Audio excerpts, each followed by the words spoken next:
बड़ी उम्र में 17 साल की उम्र है मेरी, जितने भी पति पत्नी को देखा है हमेशा बहस करते हैं, झगड़ा करते हैं, किसी न किसी बात पे एक दूसरे को टोकी टाका। अरे बेटा वो झगड़ा नहीं है, वो झगड़ा नहीं होता, वो उनका प्यार होता है। गुरुजी कुछ एक साथी पाएंगे शादी करके और 100 हाथी फ्री में मिलेंगे, उनको निभाना पड़ेगा जिंदगी भर। तो हम जो रिश्तेदार लोग रहते हैं जो मुफ्त में मिल जाते हैं वो कुछ कहेगा जैसे सास नहीं गुरुजी, सास भी ठीक है, बाकी सब लोग ठीक है, जो और बुआ दादी लोग होती है। बुआ सास, अरे बुआ सास 2-4 दिन के लिए आएगी फिर अपने घर जाएगी, वहीं थोड़ी रहेगी।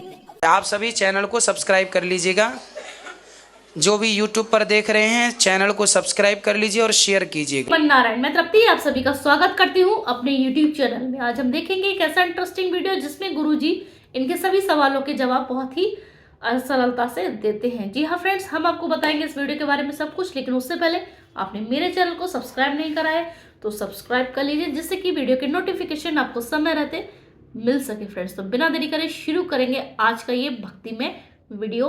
क्या शादी करना जरूरी है? हम अकेले अपना जीवन में अर्पण नहीं कर सकते कान्हा जी को अपना पति मानकर? नहीं कर तो सकते हैं, लेकिन फिर भी संसार गुरुजी हम अभी तक इतने बड़ी उम्र में 17 साल की उम्र है मेरी, जितने भी पति पत्नी को देखा है हमेशा बहस करते हैं, झगड़ा करते हैं, किसी न किसी बात पे एक दूसरे को टोकी टाका। अरे बेटा वो झगड़ा नहीं है, वो झगड़ा नहीं होता, वो उनका प्यार होता है। गुरुजी कुछ जगह प्यार है, लेकिन कुछ जगह तो सीरियस झगड़े हो जाते हैं। अरे वो आप लोगों को दिखाने के लिए अंदर से बहुत प्यार होता है, बाहर से वो झगड़ा कर लेते हैं। पति पत्नी के बीच में जो बड़ा लबड़ा।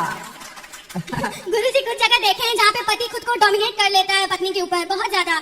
कम केस है ऐसे, बाकी अधिकांश जहाँ पति पत्नी में आपने जो हंसी मजाक नहीं सुनते, पत्नी को पति बोलता रहता है तुम तो बहुत काली हो, तुम्हारे जैसे तो हमें बहुत मिल जाती, ये सब जो तंज कसना है ये पति का मजाक होता है पत्नी के लिए।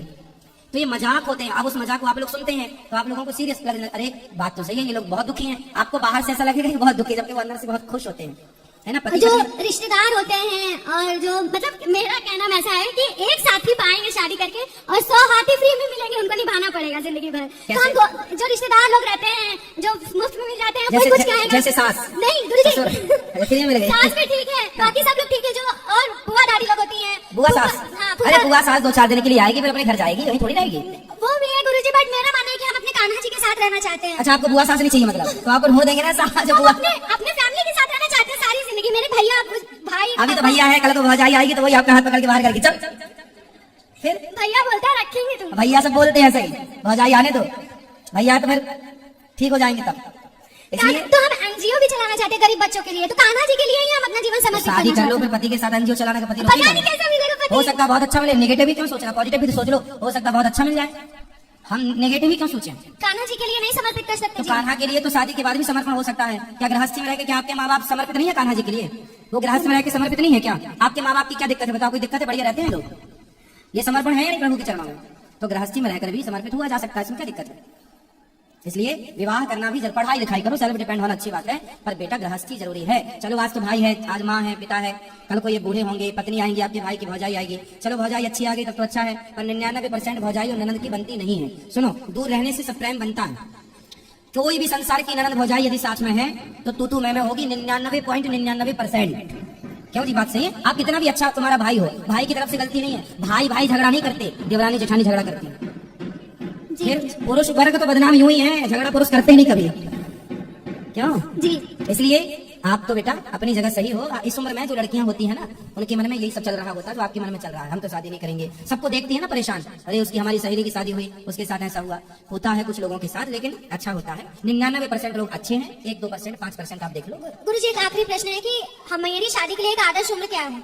अब सरकार ने तो फिक्स कर दी 21 साल, लेकिन 21 साल तक पढ़ाई करते करते बीत जाएगा, तो फिर शादी के बाद भी तो पढ़ा जा सकता है ना बेटा? नहीं गुरुजी, जहाँ तक मैंने देखा है रोक दिया जाता है। कौन रोक देता है? मेरी पत्नी है, मेरी पत्नी आज मेरे शादी के 13 वर्ष हो गए, आज भी मेरी पत्नी पढ़ रही है, PhD की तैयारी चल रही है उसकी। गुरुजी लेकिन 13 साल बाद भी मैं पढ़ा रहा हूँ। अक्सर देखा गया है कि सब लोग रोक देखते हैं। सब लोग नहीं, सब नहीं, हम तो नहीं रोके। 13 हमारी पत्नी जब हमारा विवाह हुआ था तब हमारी धर्म पत्नी कॉलेज में प्रवेश की थी, फर्स्ट ईयर। अब उसका पूरा कॉलेज का पूरी पढ़ाई, उसके बाद और भी डिग्री, उसके बाद अब PhD फाइनल है, तो 13 वर्ष हो गए। रेगुलर पढ़ाई चली, एक के बाद एक डिग्रियां होती ही होती हैं। तो मैंने कभी नहीं रोका कि तुम, छोटा सा बच्चा हुआ जब पहला, तो मैं भी जाता था, वो कॉलेज में अंदर जाके एग्जाम देती थी, मैं बच्चे को लिए बाहर बैठा रहता था, है ना, और वो दूध पर निर्भर था, माँ के पिला के जाती थी दूध, आके तुरंत दूध पिलाती थी। तो मैं उस स्ट्रगल से गुजर चुका हूँ और मैंने अपनी पत्नी को खूब पढ़ाया है, और वो आज भी पढ़ती है, और अभी जो वो पढ़ना चाहती है मैं उसे और पढ़ाना चाहता हूँ। हमें पढ़ लिख करके कोई नौकरी जॉब तो करना नहीं है, फिर भी स्वांतः सुखाए, अपने आनंद के लिए पढ़ना चाहिए।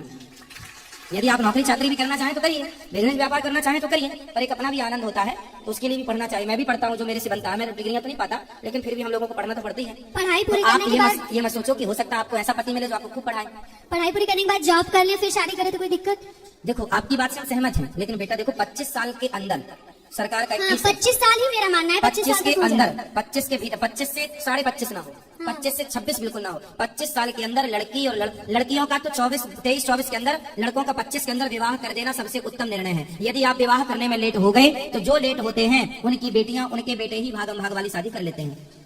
इसलिए बेटी हो या बेटा हो, जो तुम्हारे बाप दादों ने नियम बनाया था जल्दी शादी कर लो, हमने भी जल्दी विवाह किया और गृहस्थी में सेटल हो गए, इसलिए आज समाज की सेवा कर पा रहे हैं। अब शादी करते तो पता नहीं, अब करते तो कब सेटल होते, कब सेवा में लगते। इसलिए समय से बेटा सब अच्छा है। समय से पढ़ लो, समय से विवाह कर लो, समय से बच्चे हो जाए, समय से बच्चों को पढ़ा लिखा योग्य बना दो और समय से सारी जिम्मेदारियों से मुक्त होकर समय से प्रभु के चरणों में लग जाओ। ये जीवन का सार है। धन्यवाद गुरुजी। राधे राधे। राधे राधे। राधे। तो कैसी लगी आपको आज की वीडियो? देखा आपने, गुरुजी ने यहाँ पर सभी प्रश्नों के उत्तर बहुत ही अच्छे तरीके से दिए हैं। आपको क्या समझ में आया ये आप मुझे कमेंट सेक्शन में बताएं। वीडियो के साथ मैं फिर हाजिर होंगी, तब तक के लिए जय श्री मन्नारायण।